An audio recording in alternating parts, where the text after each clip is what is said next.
Good morning, all of you. Continuing with the lectures on leverages, today we'll talk about EBIT and EPS analysis. In the previous slides, we have covered the meaning and application of operating leverage and financial leverage. Now we'll understand that how shareholders can maximize their wealth by proper application of debt equity ratio. For this, we will discuss about EBIT and EPS analysis. EBIT-EPS analysis is an important tool for analyzing the impact of alternative methods of financing on earnings per share of a firm. Given a particular level of earnings before interest and tax, the earnings available to shareholders or earnings per share may be different under different methods. How? We are going to see that in the following slides. Further, the impact of different methods of financing under different levels of EBIT on earning per share can also be established with the help of EBIT and EPS analysis. So, how to calculate EPS earnings per share? Basically क्या होता है कि जो भी हमारे fixed expenditures हैं on the payment of interest on debentures or on the payment of preference dividend from the EBIT, that is earnings before interest and taxes, हमारा tax जो हमने pay करना होता है, ये सबको जब हम subtract कर देते हैं तो हमारे पास जो left over profits बच जाते हैं जिन्हें हम profits after taxes कहते हैं and after the preference dividend declaration, उस profit को हम total number of equity shareholders के साथ divide कर देते हैं and we get that what one share will be earning, या शेयर होल्डर एक शेयर के पीछे कितनी मनी जो है वो अर्न कर सकते हैं. Now if the EBIT is same but the capital structure is different, it means that capital structure में सिर्फ इक्विटी की कंपोनेंट है या कैपिटल स्ट्रक्चर में हमारे पास इक्विटी एंड प्रेफरेंस का कंपोनेंट है या कैपिटल स्ट्रक्चर में हमारे पास इक्विटी एंड डिबेंचर्स का कंपोनेंट है, कि जो भी हमारा कैपिटल स्ट्रक्चर है उसका इम्पैक्ट हमारी अर्निंग्स पर शेयर पे कैसे पड़ सकता है. Beginning of this particular subject हमने पढ़ा था कि हमारा मेन मोटिव क्या है, that is to maximise the wealth of the share holders. So we need to design our capital structure in such a way so that कि share holders की जो भी अर्निंग्स है उन्हें हम मैक्सिमाइज कर सकें. And for that what we consider कि जिस भी कैपिटल स्ट्रक्चर में जिस भी रेशियो के अंदर शेयर होल्डर्स को सबसे ज्यादा अर्निंग्स हो सकती हैं, we'll follow up with that particular kind of capital structure. Now the further coming slides will elaborate on this particular topic. So hereby we have one illustration. It says that AB Limited needs 10 lakh for expansion. They need 10 lakh for expansion. Expansion is expected to yield an annual EBIT of 1,60,000. So they have the different kinds of the plans. So what are the plans they are having? They have an objective of maximizing earnings per share.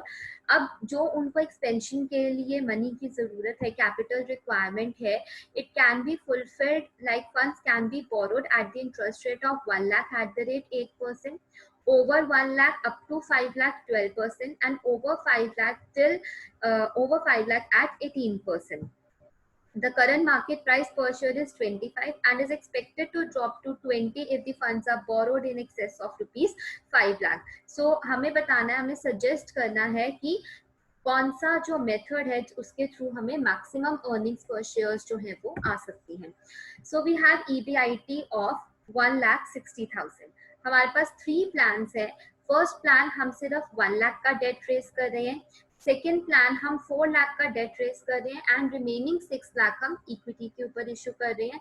And the third plan total of 10 lakh capital that we require, 6 lakh हमारे पास debt है and 4 lakh की हम equity जो है वो issue करने के बारे में सोच रहे हैं.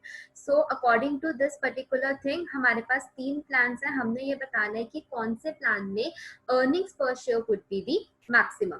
So now for that particular thing, we'll look at back to the question. It says that if you borrow only up till rupees 1 lakh, the interest would only be 8%. So in plan number 1, because that हम 1 lakh raise कर रहे हैं तो हमारा interest भी कितना है, that is 8% of 1 lakh 8,000 rupees. Now considering the plan number 2, it says that if you borrow anything over 1 lakh but up to 5 lakh, the interest would be 12%. So till 1 lakh, the interest is 8%, and on the remaining 3 lakh, the interest would be 12%. So a total of 44,000 interest. Now in debt 3, it will be the debt will we have to break the debt into 3 parts. Up till 1 lakh we have to pay 8%, 1 lakh to 5 lakh we have to pay 12%, and over and above 5 lakh we have to pay 18%. So it is 74,000. Now tax rate is given to us at the rate 50%. So out of the earnings before taxes, we'll deduct 50% of the taxes. We have earnings after taxes. Now this earning after taxes will be used to pay dividend to equity shareholders. And in this case, out of 10 lakh, only 1 lakh is issued by way of debt financing. So we have 9 lakhs as to be raised by the equity. And the market price of equity is rupees 25. Okay, it is 25 rupees per share.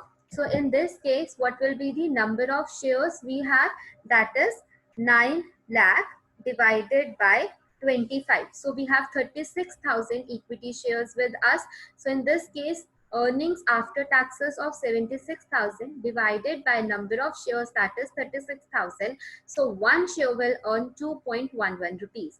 Now, similarly, in alternative plan number 2, as it was said in the question, that if we borrow in excess of 5 lakh, it will drop to rupees 20. So, in this case, we are borrowing till 4 lakh. So, still the market price is 25 rupees per share. Now, in this case, again, 6 lakh divided by 25, number of shares 24,000. We have the earning per shares of rupees 2.42. In plan number 3, the calculation is done by taking market price as 20 as debt is over 5 lakh rupees, that is 6 lakh. So earnings per share over here is 2.15. So as per the analysis, which of the 3 plans gives maximum earnings to the shareholders? That is plan number 2. So we'll go with 2.42 earnings per share, and we'll decide that we'll go by the plan number 2. Now, looking for another question. Now, in this question, it says that a company needs 62,50,000 for the construction of new project, and it may issue equity shares, that is 6,25,000, that is raising entire amount to equity shareholders. It could be by way of 50% equity and 50% debenture. It could also be like this, 50% equity and 50% preference. Both debt and preference, they have the 8% interest, or they have to be a 8% rate of dividend. In different situations, EBIT is given to us. We have to see that which particular financial plan will offer us the maximum earnings per share. So now looking for this, in the plan number 1, we only have equity financing. So earnings before interest and taxes, no interest would be deducted. Only 40% tax would be deducted. We have earnings after tax. Number of equity shares, हमें पता है कि whatever we want to raise, that is entirely raised with the help of equity shares. So it is 6,25,000. So we have the earnings per share. Now, in case of plan number 2, equity and debt financing, 50% is raised via equity and 50% via debt. So interest on debentures, 3,12,500 multiplied by 31,250 multiplied by 100, that is the amount of the debentures, multiplied by 8%, we have 2,50,000 as the interest.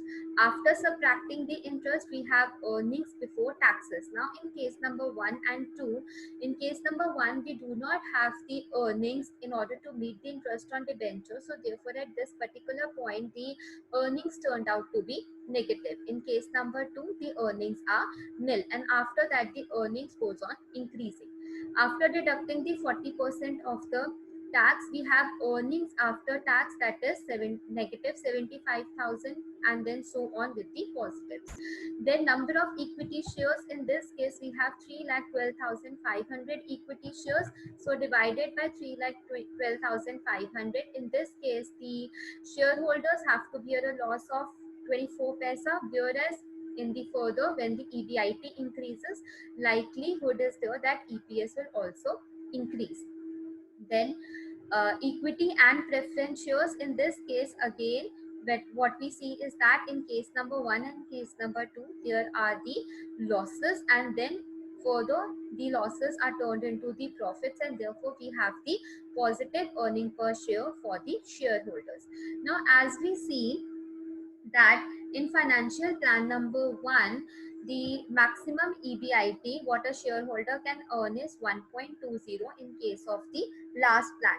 Similarly, in the plan number 2, what we see is that maximum earnings per share that could be earned by a shareholder is 1.92, and in this case it is 1.60. So it is feasible that, or it can be seen that we can say plan number 2 is recommended, as it, or in a longer run, it increases the earnings per share of the shareholders to the maximum, that is 1.92. So I hope today's lecture is clear to all of you. Happy learning.